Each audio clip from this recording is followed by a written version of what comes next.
Аракеев баратпай айткандай, саясат деген аргандай, түлкү кубантайгандай дейт, мен бир саясаттан сайметирип берейин да.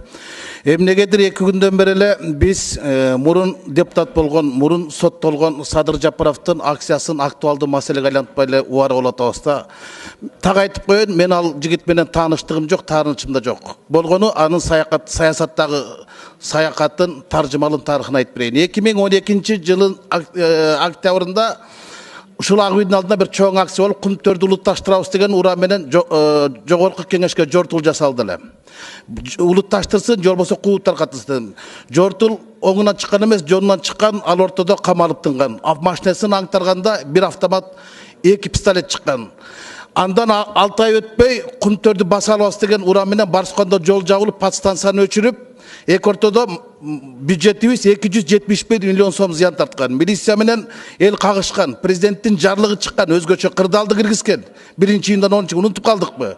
Ошолдон 8 адам камалып кеткен. Канча деген милиция жаракат алган? Кашкар Жунушалиев баш болуп. Кийин октябрь айында ошол жылдын күзүндө Ысык-Көл областтык администрациясын басып алуу болгон. Мына ошондагы уюштурганын артында Садыр Жапаров турган деп кече Эмилбек Саламатович кашкайган чындыкты айтып берди. Андан кийин мына кече келип ГКМБны басып алганга аракет кылды эле, биз аны ушунчалык улуттук лидер кылып атабыз да. 4 жолу төңкөрүш жасаганга аракет кылган кишини биз улуттук лидер деп ошого жан тартып алышабыз да. Ошол митингде Бакиевтердин жан сакчысы жүргөнүн эмнеге айтпайбыз? Эмнеге аны жактабайбыз? Көрсөтпөдү УТРКдан. Бакиевтердин жан сакчысы жүргөнүн, аралашып жүргөнүн. Биз бүгүн аны ошол милицияларды бир беткей жамандап, бизди коргойт деген милицияны биз кордоп атабыз да. Алар 4 жолу төңкөрүшкө тоскоолдук жаратпадыбы?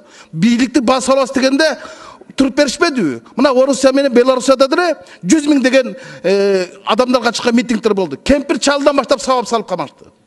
Биздин милициялар гумандуулук, мыйзамдык сакташты го. Ошолорду дагы бүгүн бияка чакырыш керек, угуш керек, алар деген күч колдон деп. Күч колдонуп келгенин билебиз да, кандай күч колгонун. Аны тарых таржымалдырып билебиз да. Мамлекетти басып алам деп жаткан адамдарга тоскоолдук кылган биз бүгүн милицияны бир бетке жамандап атабыз да, омбудсменди чакырып отчеттун коюп. Омбудсмен кече айтты. Жолуктум деди, бирлик бала алдагы кармаган убакта таяк жепти, камерадан эмес. Анан камерада меле аларды сабап жанчып аттырды. Уят. Анан ушундай адамды биз улуттук лидер кылып, ошого жан тартканыбыз, Бакиевдин жан сакчыларына жан тартканыбыз бул деген жаңылыштык эмес, айдам кетейиндар. Туугандар, уят иш. Ушуну айтып коеюн дедим. Рахмат.